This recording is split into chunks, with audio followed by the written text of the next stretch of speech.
নমস্কার বন্ধুরা, সোমাস কিচেনে সবাইকে স্বাগত জানাই। আজ বানিয়েছি লাউয়ের কোপ্তা কারি। আমিষ নিরামিষ দুভাবেই বানানো যায়, খেতে খুবই ভালো হয়। গরম ভাত, রুটি, পরোটার সাথে এই লাউয়ের কোপ্তা কারি খেতে খুবই ভালো লাগে। তাহলে আর দেরি কেন, আপনারাও বাড়িতে একদিন বানিয়ে ফেলুন। এছাড়া বাড়িতে কোনো গেস্ট এলেও বানিয়ে খাওয়াতে পারেন। লাউয়ের কোপ্তা কারি বানানোর জন্য এক পিস লাউ নিয়েছি। এরপর লাউটা খোসা ছাড়িয়ে পিস করে নেব।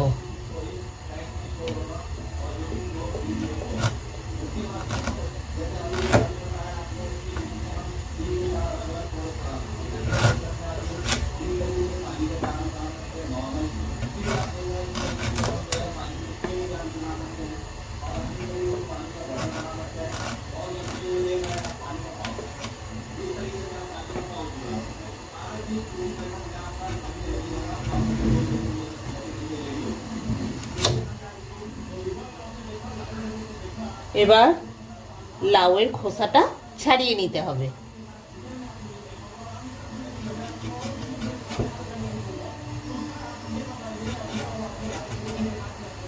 এইভাবে লাউয়ের খোসাটা ছাড়িয়ে নিতে হবে। এইভাবে একই পদ্ধতিতে লাউয়ের খোসাগুলো ছাড়িয়ে নিতে হবে। লাউগুলো খোসা ছাড়ানো লাউগুলো কুড়ে নিচ্ছি।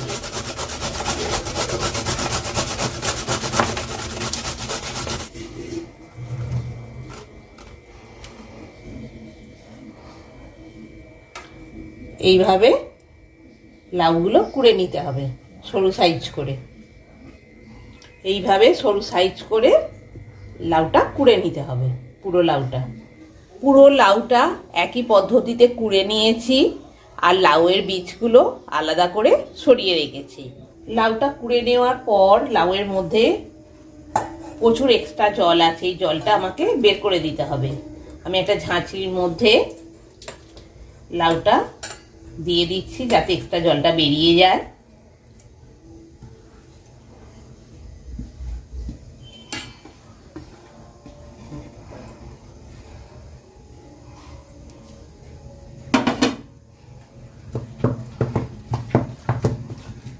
এরকম হাত দিয়ে চেপে চেপে লাউয়ের মধ্যে এক্সট্রা জলটা বের করে নিচ্ছি। হাত দিয়ে চাপার ফলে অনেকটা জল বের হয়ে গেছে। হাত দিয়ে চেপে চেপে কিছুটা বের করার পর ছানটা দিয়ে আবার বের করে নিচ্ছি। এইটা থেকেও অনেক জল বেরোচ্ছে। এবার এক্সট্রা জল ঝরানো লাউটা একটা পাত্রে রেখে দিচ্ছি।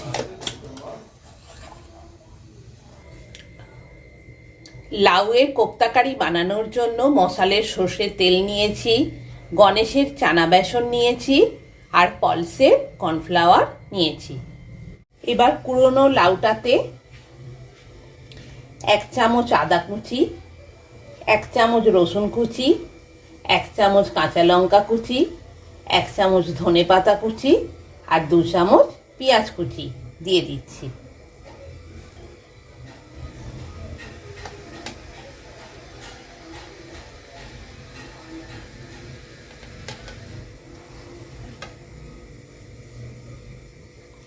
সব উপকরণগুলো দিয়ে দিলাম। এরপর 1 চামচ লঙ্কা গুঁড়ো, 1 চামচ হলুদ গুঁড়ো, 1 চামচ জিরে গুঁড়ো, 1 চামচ ধনে গুঁড়ো, 1 চামচ গরম মশলা গুঁড়ো, 1 চামচ কালো জিরে, 1 চামচ নুন আর 1 চামচ চিনি একসাথে দিয়ে দিলাম।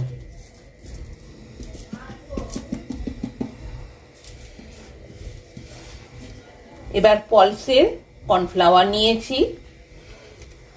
কর্নফ্লাওয়ার 2-3 চামচের মতো দিয়ে দেব।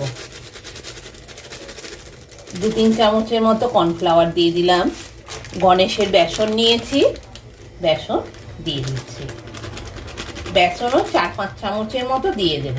তারপরে যদি আরো লাগে তারপরে আবার দেব। 4-5 চামচের মতো গণেশের বেসন নিয়ে নিয়েছি। এবার একসাথে সমস্ত উপকরণ ভালো করে কুড়োনো লাউয়ের সাথে মিশিয়ে নিচ্ছি। লাউয়ের মধ্যে যা জল ছিল বের করে দিয়েছি। তাতেও লাউয়ের এক্সট্রা জল তো বেরোতেই থাকে, যদি আরেকটু লাগে তখন আরেকটু বেসন দিয়ে নেব। এই লাউয়ের কোপ্তা কারি খেতে খুবই ভালো হয়। আপনারা এটা আমিষ নিরামিষ দুভাবেই বানাতে পারেন। যদি সম্পূর্ণ নিরামিষ বানাতে চান তাহলে সমস্ত উপকরণ দেবেন, পেঁয়াজ আর রসুনটা বাদ দেবেন। বাদ বাকি সমস্ত উপকরণ দিয়ে একই পদ্ধতিতে নিরামিষ বানিয়ে নেবেন। আর একটু বেসন লাগবে, আর একটু বেসন দিয়ে নিচ্ছি। আরো 2-3 চামচের মতো নিয়ে নিলাম। একটু টাইট মতো করতে হবে, সেই পরিমাণ নিতে হবে। এরপর ওভেন অন করে কড়াই বসিয়ে দিলাম। মশালে সর্ষের তেল দিয়ে দিচ্ছি, একটু বেশি পরিমাণ তেল দিতে হবে, একটু ডুবো তেলে ভাজতে হবে।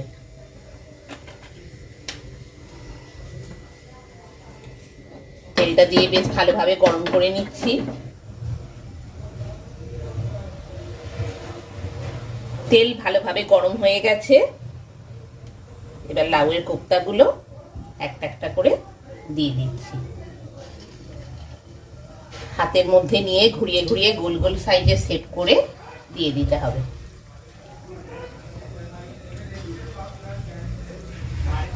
এবার এক পিস করে গোল গোল সাইজ করে পিস করে ভাজার জন্য দিয়ে দিচ্ছি। কোপ্তার একটা সাইড ভাজা হয়ে গেছে, এবার উল্টে দিচ্ছি আর একটা সাইড ভেজে নেওয়ার জন্য।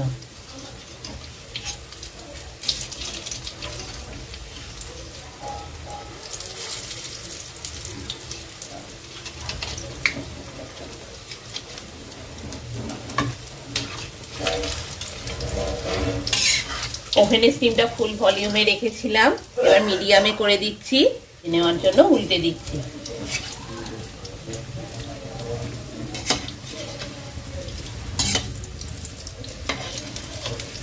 এই লাউয়ের কোপ্তা কারি খেতে খুবই ভালো হয়, এই দিয়েই এক থালা ভাত খাওয়া হয়ে যাবে।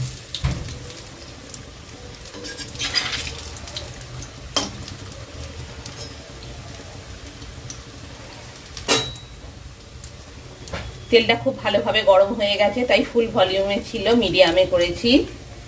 এবার মিডিয়াম থেকে একদম স্লো করে দিচ্ছি।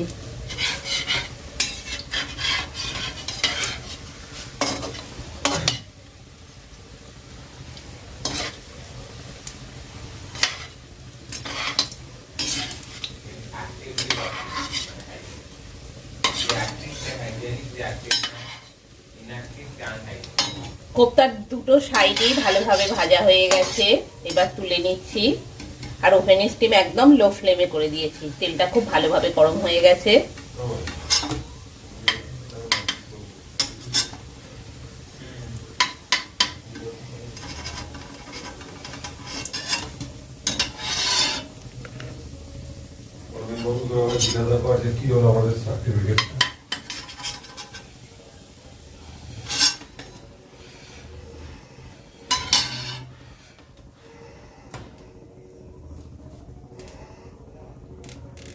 এইভাবে একই পদ্ধতিতে সব কোপ্তাগুলো ভেজে নিতে হবে। আবার এইরকম ছোট সাইজ করে গোল গোল বলের মতো তৈরি করে নিচ্ছি।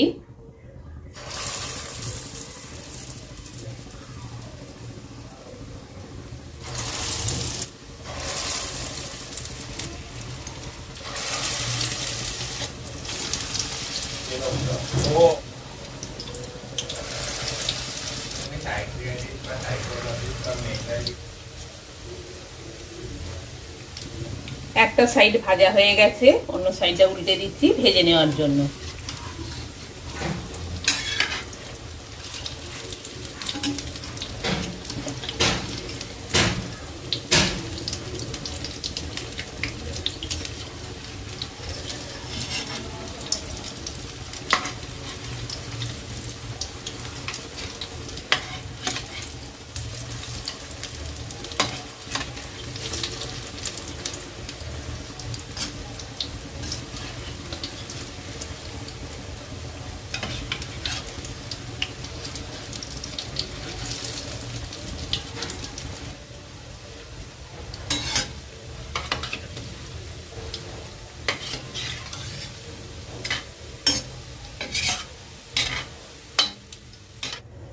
এইভাবে একই পদ্ধতিতে সব কোপ্তাগুলো বানিয়ে নিতে হবে। কড়াইতে 4-5 চামচের মতো তেল দিয়েছি আর কোপ্তা ভাজার বাকি তেলটা তুলে রেখেছি। তেল ভালোভাবে গরম হয়ে গেছে। 1 পিস তেজপাতা, 1 পিস গোটা শুকনো লঙ্কা, 2 টুকরো দারুচিনি, 4 পিস ছোট এলাচ, 4 পিস লবঙ্গ একসাথে দিয়ে একটু ভালোভাবে নাড়াচাড়া করে নিচ্ছি। তেল থেকে একটু গরম মশলার গন্ধ বের হলে 2টো মাঝারি সাইজের পেঁয়াজ বেটে রেখেছি দিয়ে দিচ্ছি।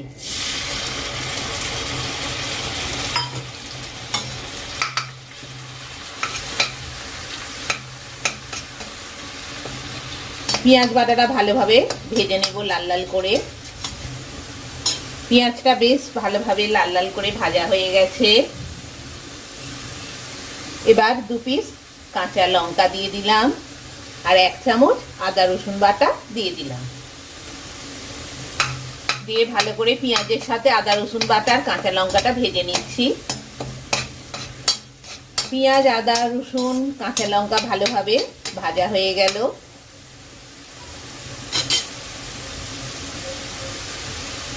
দু পিস মাঝারি সাইজের টমেটো বেটে রেখেছি দিয়ে দিলাম। এবার ভালোভাবে সব উপকরণের সাথে টমেটো বাটাটা মিশিয়ে নিচ্ছি। ওভেনে স্টিম ফুল ভলিউমেই রেখেছি। বেশ কিছুটা ভাজা হয়ে গেলে 2 চামচের মতো টক দই দিয়ে দিচ্ছি। 2 চামচের মতো টক দই দিয়ে দিলাম। দিয়ে ভালোভাবে একসাথে মিশিয়ে নিচ্ছি। ভালোভাবে টক দইটা মিশে গেছে। এবার লঙ্কা গুঁড়ো 1 চামচ, হলুদ গুঁড়ো 1 চামচ, ধনে গুঁড়ো 1 চামচ, জিরে গুঁড়ো 1 চামচ, নুন 1 চামচ আর চিনি 1 চামচ দিয়ে দিচ্ছি।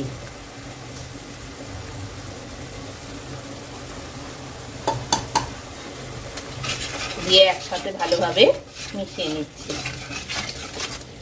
নিয়ে একটু ভালোভাবে নাড়াচাড়া করে নিচ্ছি। সব মশলার একটা ভালো গন্ধ উঠেছে। সব মশলার একটা ভালো গন্ধ উঠেছে আর সব মশলাগুলো খুব ভালোভাবে ভাজাও হয়ে গেছে। এবার পরিমাণ মতো জল দিয়ে দিচ্ছি।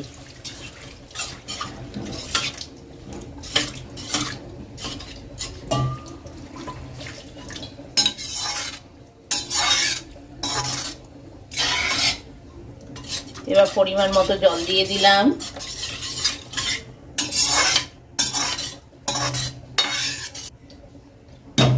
দিয়ে এবার গ্রেভিটা ফুটতে দেব। গ্রেভিটা খুব ভালোভাবে ফুটে উঠেছে।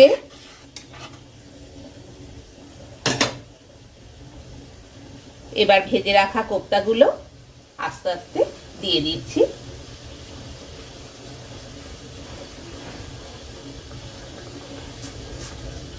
ওভেনে স্টিম ফুল ভলিউমেই রয়েছে।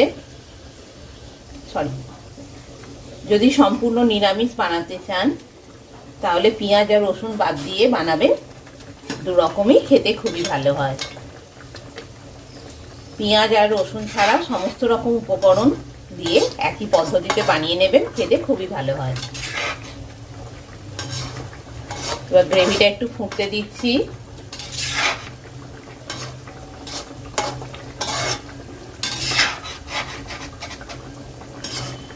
যাতে কোপ্তার ভেতরে গ্রেভিটা ঢোকে।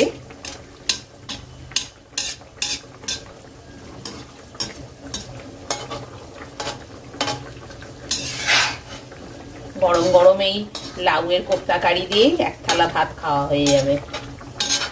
বাড়িতে কোনো গেস্ট এলেও বানিয়ে খাওয়াতে পারেন নিরামিষ আমিষের দিনে।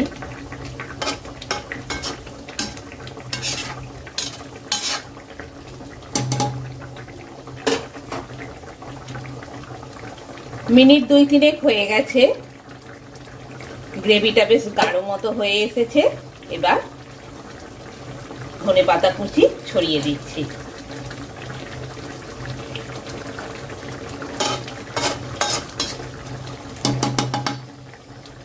ধনেপাতা কুচি দিয়ে একটু নাড়াচাড়া করে নিচ্ছি।